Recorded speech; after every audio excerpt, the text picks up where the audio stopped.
Zoo level mystery.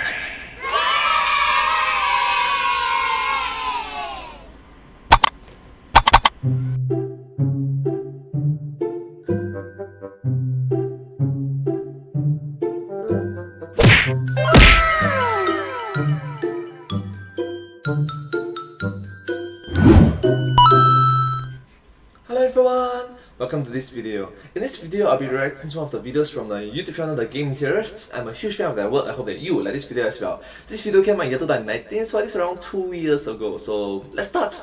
Yeah! Just a moment. Okay, let's go. Hello, please. Hello, please. And welcome, And welcome, please, please. to Theorist Plus. It's Theorist Plus. Interesting. Please press continue to continue. Okay, so if we view this button from the backside, are there any secrets there? No? Can I look under the floor? Maybe I need to literally look into the continue button myself. If I just glitch my head in around here. What are you doing? You can just press continue. That's just what you want me to think, game. I'm not falling for your tricks. How about these Rubik's Cubes laying around? They seem pretty random. Can I solve it? No, I can't solve it. Can I throw it at the button? That doesn't seem to work either. Put that down. This is supposed to make things more efficient. You're ruining the game with too much attention to detail. Oh, what? You ruined the game with too much attention to the details. You know what? I'm just gonna press the damn button. Wait. Who pressed the button? Tail. You know what? I'm just gonna press the damn button. Oh, it's Rubik's Cube. Press the button.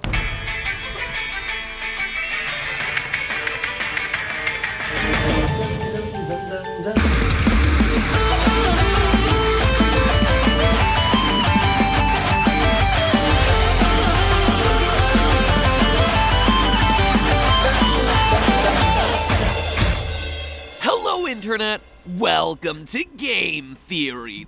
Hello. Welcome to Game Theory. Hello.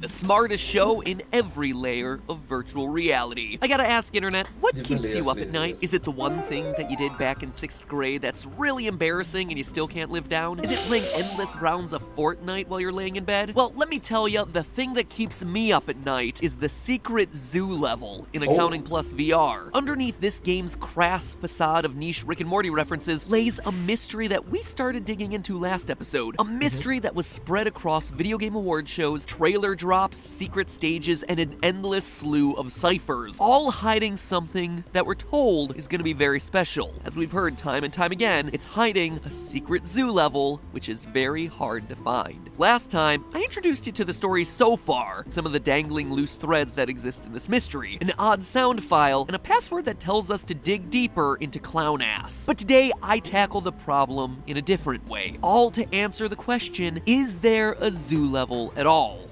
Oh, what if it was just, a trickery, a bluff?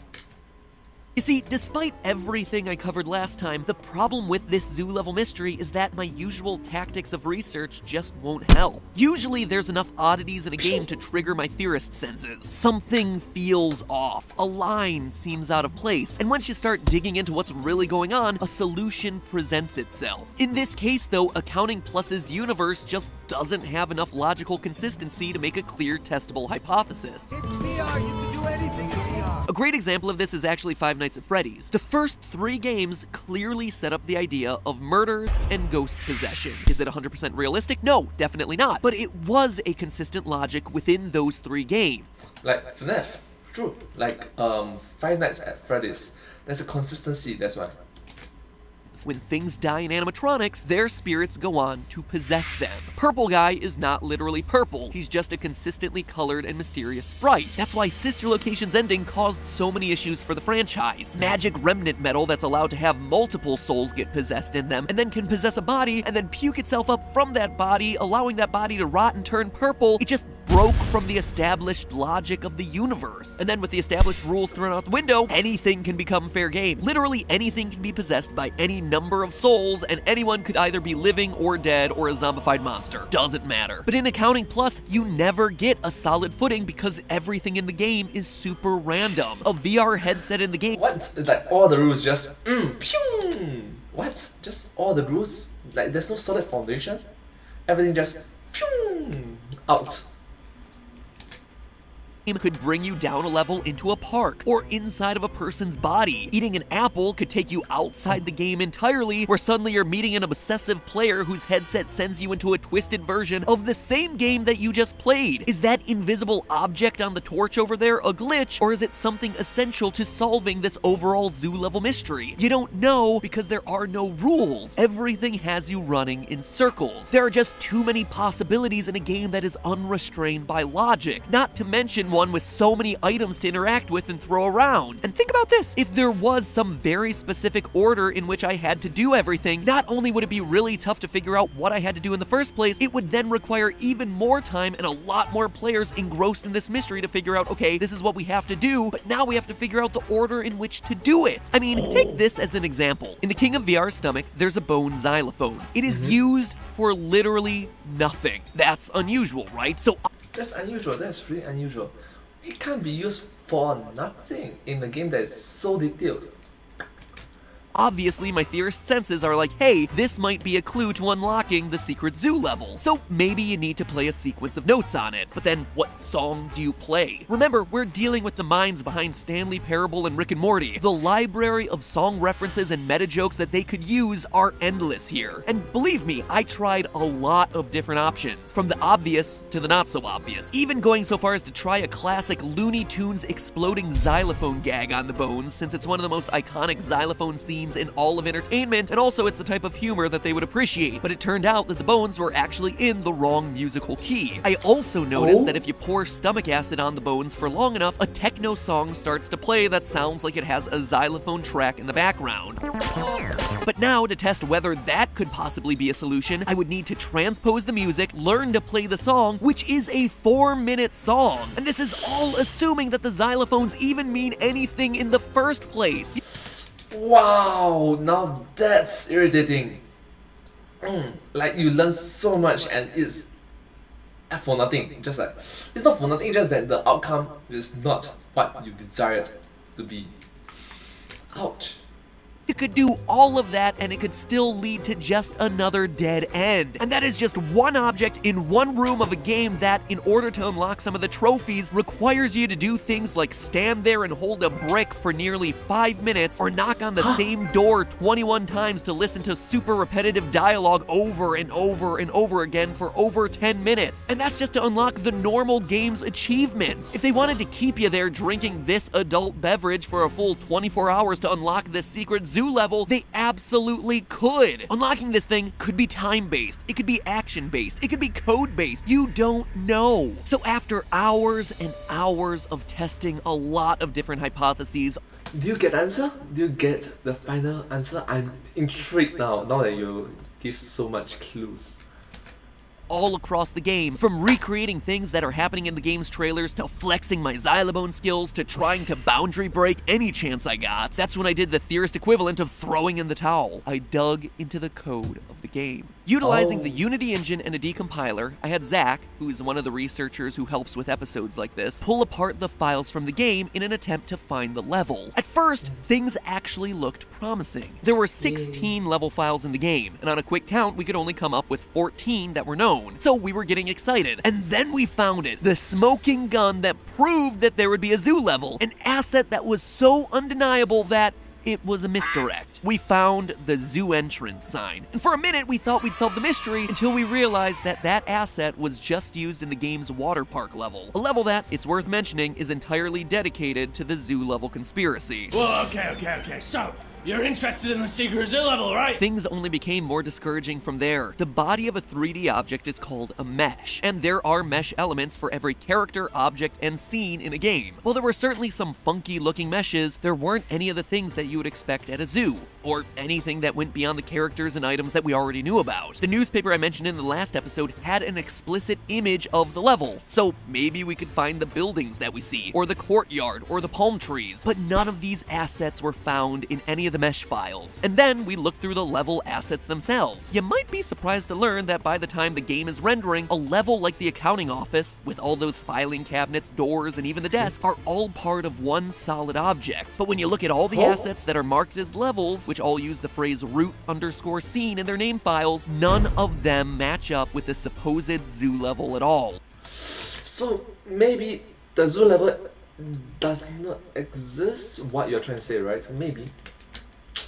We see nothing like the image on the front page of that newspaper, nor any level that hasn't already been discovered by hardcore players of the game. Another dead end. So with two massive strikes against the zoo level even existing within the game's code, I wasn't feeling too much hope, but I still refused to give up. So I went two-dimensional. After all, maybe the zoo level is actually procedurally generated like Minecraft is. All that would require is some good generic 2D assets to fold over whatever procedural generation creates, but once again, we couldn't find anything that indicated any sort of zoo level whatsoever. No orange and brown spotted skin for a giraffe, no gray elephant skins, no woolly bison skins, and really, if your zoo doesn't have any woolly bison present, then what kind of a zoo are ya? Even though we had a zoo entrance sign and a zoo level cartridge that we talked about last episode, there was nothing else to indicate that the actual level existed anywhere in the game's code. But who knows? Maybe this is just a really clever level and it's just reusing assets from other levels in the game. Maybe it's less of a zoo level and more of a level labeled as zoo to throw us off the tracks of what it really is kind of level. Oh, that's very thoughtful of them actually. If you think about it, they twist the creativity and twist our logic of what zoo could be. Huh. Interesting. So there was still one final thing to check: audio. Obviously, modern games utilize fully pre-recorded voice-acted audio. Whenever the tree guy opens his mouth to verbally berate you, it is a fully pre-recorded line that Justin Roiland made in the studio. By chopping the lines up into different files, the game can maybe play some of those lines in a different order, or play one line instead of another based on the character choice, but the game only has the choice of the lines that Justin Roiland put into the microphone himself at one point in time. It's not like Justin or any of the other voice actors who worked on this game went into the studio and proceeded to record every phonetic sound just so that their voices could be synthesized into sentences. So maybe, just maybe, if we could find an unused audio file somewhere in the batch, we would be able to suggest that there's a level out there somewhere, anywhere where it could possibly be used. Who cares about the character, the level, who's voicing it, the 2D texture of it, the 3D grid model of it, whatever, just that there are more assets in the game's files waiting to be rolled out to whoever does whatever random arbitrary task that these sadistic designers set out for us to do. And there was nothing. What? I mean, what? There was nothing? You worked so hard and you couldn't find anything. I mean, gosh. That's really irritating. Just no unheard loop, no new characters. There were sadly no audio files that indicated that there was another level that we hadn't found yet. Unless the zoo level were to be entirely narrated by a text-to-speech bot, those audio files would need to be in the game's code. And with that said, with the files picked cleaner than the bones in VR King's stomach, I have no other choice than to cast my ruling. Is there a zoo level in Accounting Plus? so you are trying to say in this episode that maybe it's just a misdirect, you know, to get the players intrigued, maybe. No, there is not. All of this has been a professional level troll by people who know and understand internet culture. They weaponized theories against us. What started as a game with maybe 2 hours of solid playtime has become a multi-year treasure hunt for a treasure that was never there to begin with. All it took was a few random Easter eggs and a few key quotes at award ceremonies, and Accounting Plus becomes the raised parents of gaming. All a bunch of setup for an epic reveal that never actually comes. So where does that leave us? This past June, fellow developing company Crows posted an audio file on the secret zoo level Discord.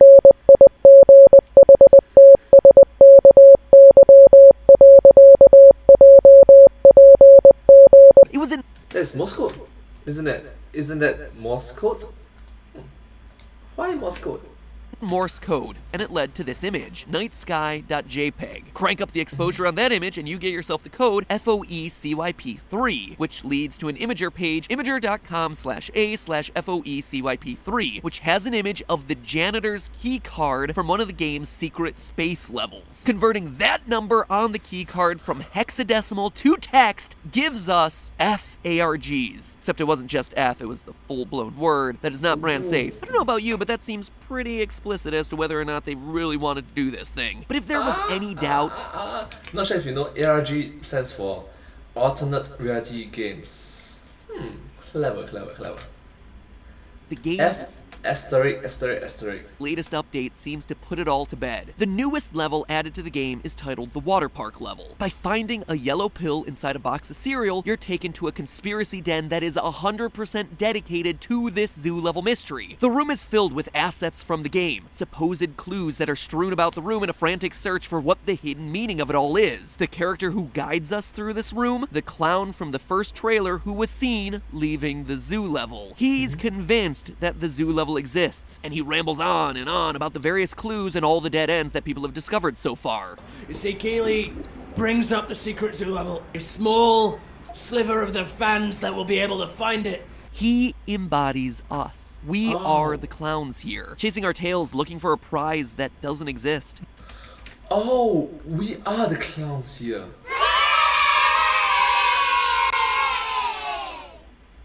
Chasing after a prize that never existed. Ouch. The radio in the water park update actually has some backwards dialogue hidden in it.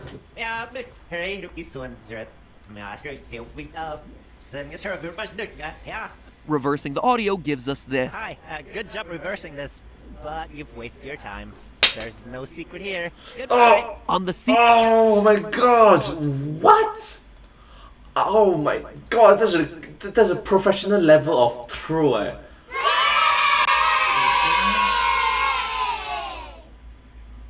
What? That's a professional level of trolling.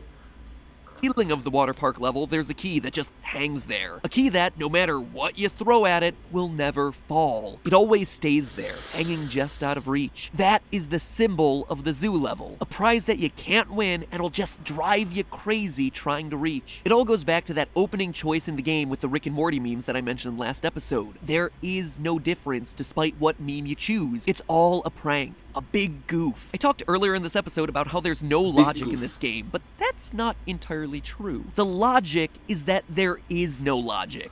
Oh, the logic is that there is no logic. Flip the tables on us. Now that's creative. So expecting a bunch of clues to lead up logically to something that doesn't exist in the game's code is absurd. I think Clovis, our game's tutorial, may have been the one to say it best. The people who don't get the joke are the people that are the butt of the joke. So let's end on the question that I was asking myself while I wrote this. If there really is no zoo level, was there even a point to this big game in the first place? Or was it all just another meaningless creation wasting our time? Of course not. The zoo level, even if it doesn't exist, is still stoking the fires of discovery. Look at Shadow of the Colossus, a game where hardcore fans became certain that there was a secret 17th Colossus hidden somewhere. The players spent hours combing over the rich, detailed world that seemed to be full of so many clues and hints pointing to this greater mystery. People learned that you could hang onto birds and fly to reach secret locations. They started to decipher the secret ancient languages in the game. But despite all of that, the 17th Colossus never emerged. It was never there to begin with. But because of that search, the game grew into a far richer experience for the players than the game would have ever been without it. They joined together in communities. They learned about this world. They learned about game development. They learned about language. And most importantly of all, they did eventually make a discovery. A secret garden at the top of the temple, only reachable after beating the game 3 or more times. So even if the zoo level doesn't exist, we're all the better off for it because its legend lives on. The mystery continues. It's gotten hundreds of people who played this game to unite online to solve this collective mystery.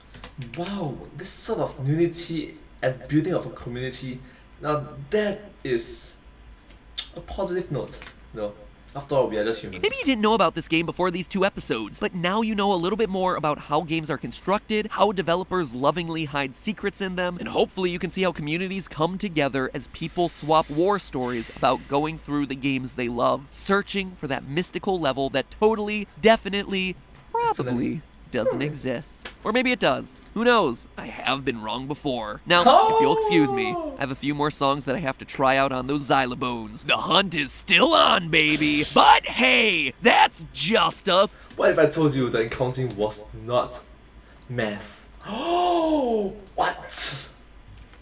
theory. A game theory. Thanks for watching. Thanks for watching. Oh, this episode is a huge troll, but we learn from the troll. Now that's educational. Thank you so much for watching this video. If you do like this video, please, I do recommend that you watch more of their videos from the YouTube channel, The Game Theorists. They provide a lot of educational, knowledgeable, and just fun videos that you can watch. Thank you so much, and I hope to see you next time. Yay! If you don't like my videos, please consider to like, share, and subscribe to my channel, and comment down below if you have anything to share with us. Remember, it's like, share, subscribe, comment, follow. Thank you, and I'll see you next time. But hey, that's just theory, a game theory. Thanks for watching. Thank you.